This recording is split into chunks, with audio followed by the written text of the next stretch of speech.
Good morning, everyone. 7 o'clock on your Sunday morning. Thanks for starting your weekend or week with us, I should say, here on 13 Sunrise. I'm Matthew Foltz alongside Lindsay Monroe.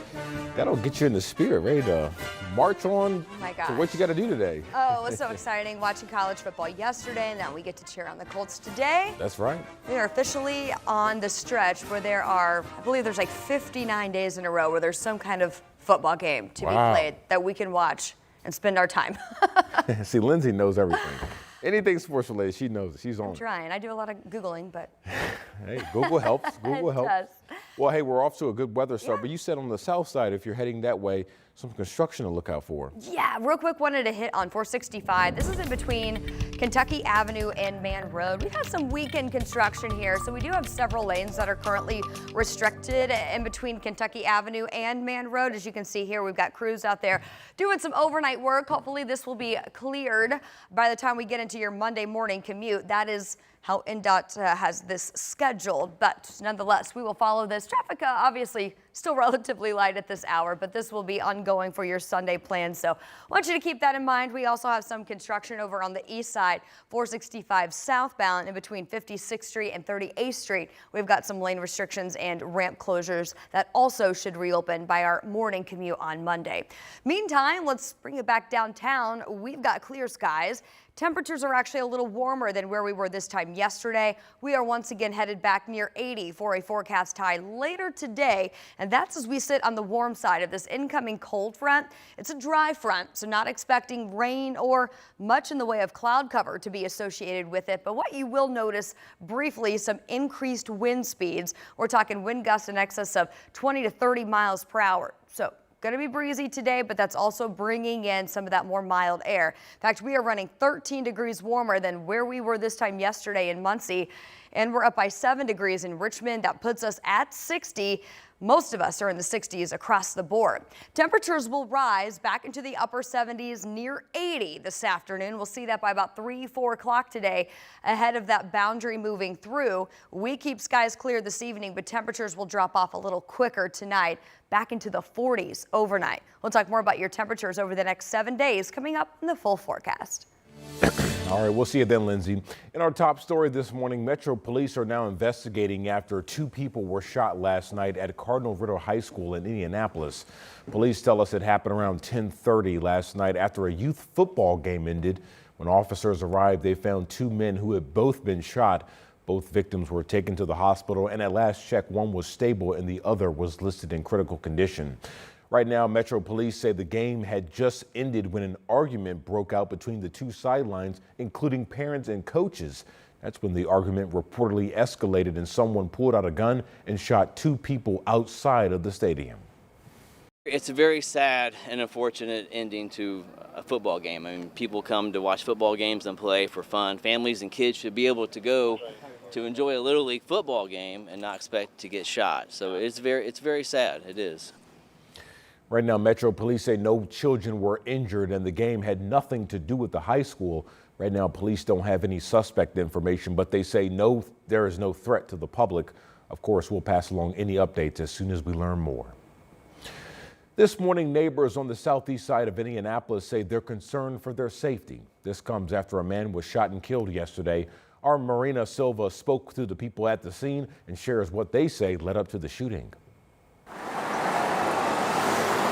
A beautiful Saturday afternoon, mowing the grass, riding bikes, visiting with each other, all disrupted by gunshots. I don't know. It made me feel so bad, like I still feel shaky. Alma Reyes lives near 12th and Tibbs. She heard the screams and the gunshots. I was just laying down, and I got scared. Then I heard a gut-wrenching scream. So we all came outside and we saw this woman. She was screaming. She says her dad saw 2 people arguing across the street just before the gunshots. He saw a red truck. Like, they were just talking, like the 2 guys. And I guess they got into a confrontation. IMPD says they were responding to the shots fired call.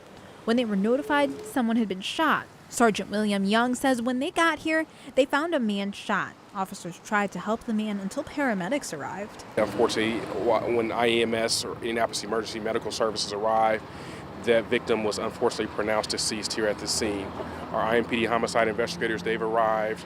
Southwest District officers are canvassing this particular area.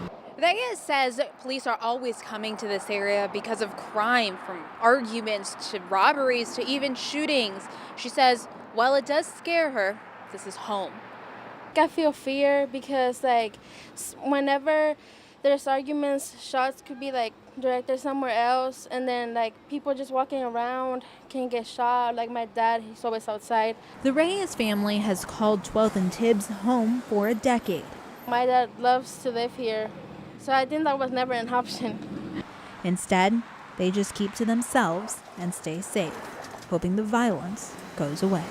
Reporting in Indianapolis, Marina Silva, 13 News. So far, police tell us they have not made any arrests and do not have anyone in custody. Detectives are now looking to talk to people who may have seen something. Now, if you did, you're asked to give IMPD a call or Crime Stoppers. That number is right there on your screen, 317-262-TIPS.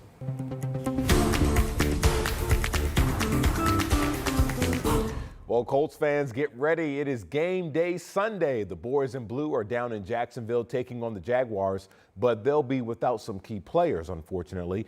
According to the latest injury report, QB Anthony Richardson and center Ryan Kelly are both listed as doubtful for the game. Cornerback Samuel Womack III is listed as questionable due to an illness. Kenny Moore III, Kwity Paye, and Jonathan Taylor are also ruled out. We spoke with Taylor last week as he was optimistic that he and some of his teammates might get back on the field despite missing some practice time. Oh, well, everybody's professionals here. So at the end of the day, practice is very vital. Practice is very important. But, at this level, you should be able to execute your job at a high level. There's something that we call mental reps. So let's say there's a rep or a certain play or scheme that you didn't get. It's your job to watch the film. It's your job to take those mental reps. So I just think at this level, being a true professional is understanding your assignment, even if you have limited or little to no reps. And kickoff is scheduled for 1 this afternoon. Our Dominic Miranda is on the road with the Colts. He'll have the highlights tonight coming up on 13 News at 6. Well, the streets of downtown Indy got a little spooky last night at the annual Colts for the Boo Halloween party at Lucas Oil Stadium. While there were no ghouls and ghosts, there were plenty of people dressed with their best costumes. The event was presented by Back Nine Golf and Entertainment.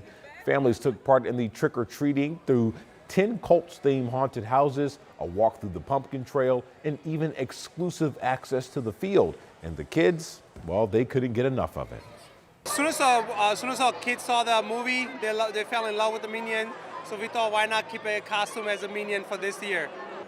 Dun, dun, dun, dun. Well, special appearances also included Colts team mascot Blue, as well as the cheerleaders.